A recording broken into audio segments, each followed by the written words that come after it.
you are aware that I love books, and I love beautiful books and books that we can share with our children, read aloud, even if it's a little bit each day. Even as our children get older, I think we should still read together as much as we can. And this is a lovely book, which is Sing a Song of Seasons. There's a nature poem for every day of the year in this book, and it's illustrated by Fran Preston Gannon, and the poems were selected by Fiona Waters.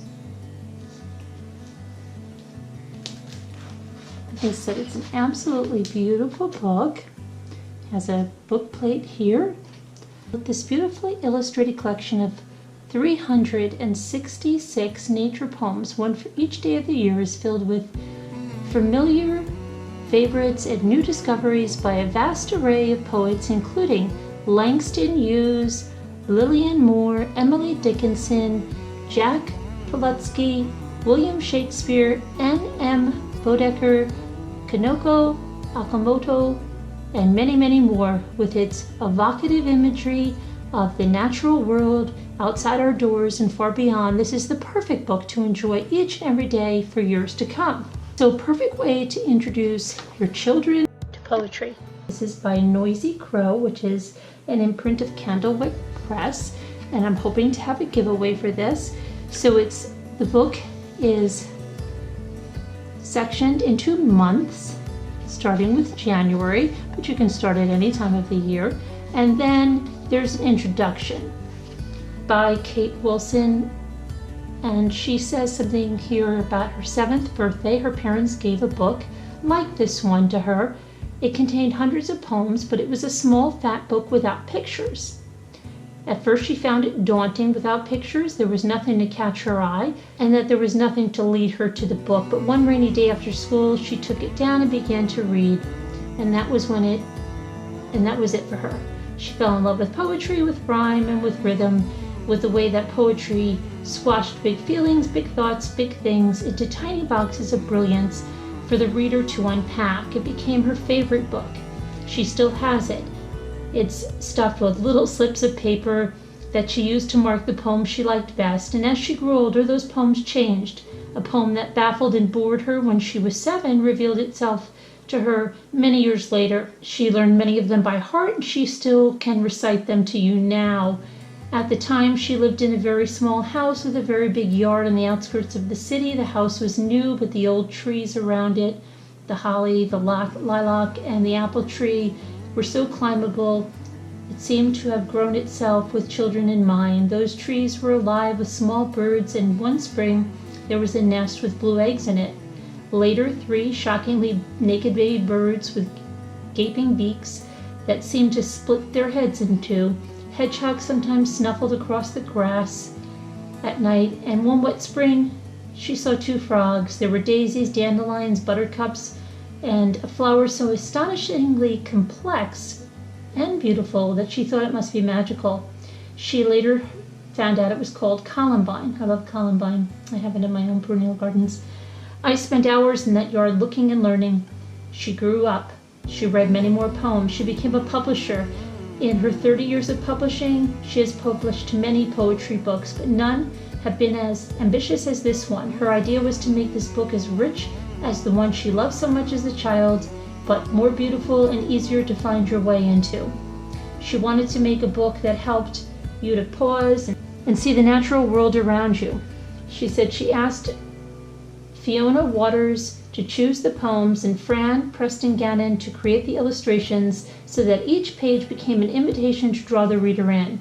You can read the poems on your own or share them. You can have them read to you, or you can read them to someone else. Poems come alive when they're read out loud.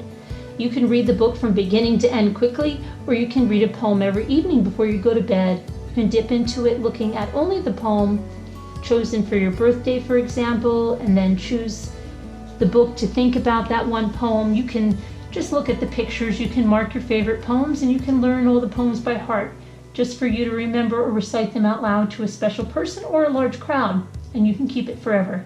If you enjoy this book even half as much as we have enjoyed making it, then we have done what we set out to do, and that's Kate Wilson, the publisher at Noisy Crow.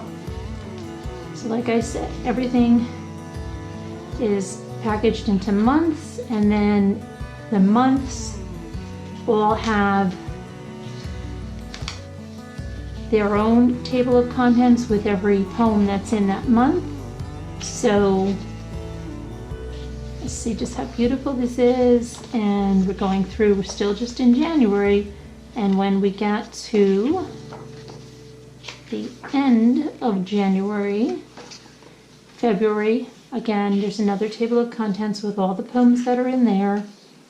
And like so some are very short, like Red Fox leaves a trail where he has stepped this snowy morning, leaving his frozen scent nesting in the holes of his paw prints. And that's by Coral Rumble. And the Wild White Horses. The day they sent the wild white horses into the sea, didn't they frisk and didn't they frolic there? Didn't they set their wild white manes flying? Didn't they kick their legs up high in the air? And night and day, don't they pound around the shore? Don't they thunder into the sand and pound again? Oh, set them free, the wild white horses of the sea. And that's by Burley Doherty. So, and here's the poem for an icy morning, and then, like I said, we can go back into spring. Just look how beautiful the illustrations are.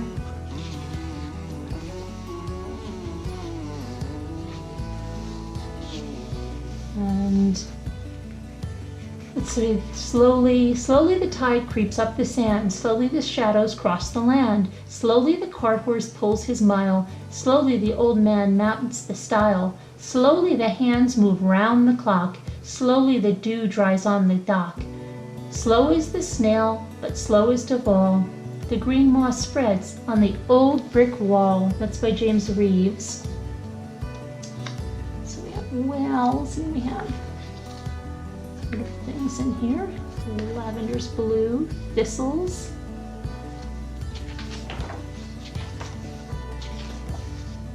And we're in August. So let me just go to today, which I am recording this on October 13th. So we're in September, that's all September, October. So let's see what our poem for today is.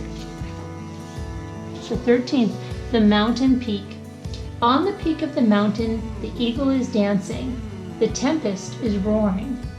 And this is a Southern Poté song illustrated by John Wesley Powell. And the one on the 12th was the hawk. So we talk about a hawk and an eagle. And then tomorrow there's a rain poem, Rain Skies. Well, tomorrow's not supposed to rain, but today wasn't supposed to rain either, and we're getting rain, so aptly. And then the road not taken. Let's just read this one. Two roads diverged in a yellow wood, and sorry I could not travel both. And be one traveler long I stood, and looked down one as far as I could, to where it bent in the undergrowth. Then took the other, as just as fair, and having perhaps the better claim, because it was grassy and wanted wear.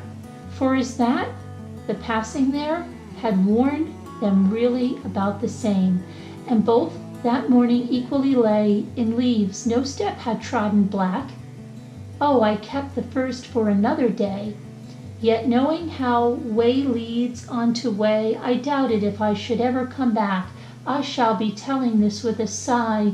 Somewhere ages and ages hence, two roads diverged in a wood, and I took the one less traveled by, and that has made all the difference.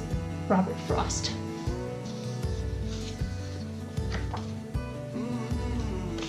Some of the autumn leaves, where would you be? Yeah, I definitely don't just want to stop at one, but yeah, it's a lovely, lovely book. And oh, it has also a beautiful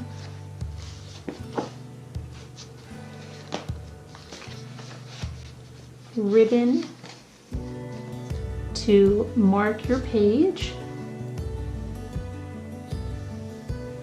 So a lovely coffee table book, a lovely book to give to a new parent to start reading to their child young, even an expectant parent. I always read to my babies in utero, and that was something really nice at night at the end of a long day to read to the child. I hope that you enjoyed this Sing a Song of Seasons, and like I said, it makes a wonderful gift. We are definitely putting this on our holiday gift guide, and I am going to try my hardest to get a giveaway for you guys, and I think that's going to be very possible because Candlelit Press is great to work with, and they usually sponsor any giveaway I ask them to. So I'm going to try to get a copy of this to go out to one of our blog readers through a giveaway on the blog, and you know that the entries for that are going to be to subscribe to our channel, to like, comment, share, and give us a thumbs up on this video. So if you want to go ahead and do that, you can get those entries out of the way. And I've got lots more to bring you because we love books and we think books make great gifts. So thank you, Candlelit Press. Thank you for watching, and I hope you guys have a great day. Get out there in nature, enjoy the day. Have a good one, guys. Talk to you later. Bye-bye.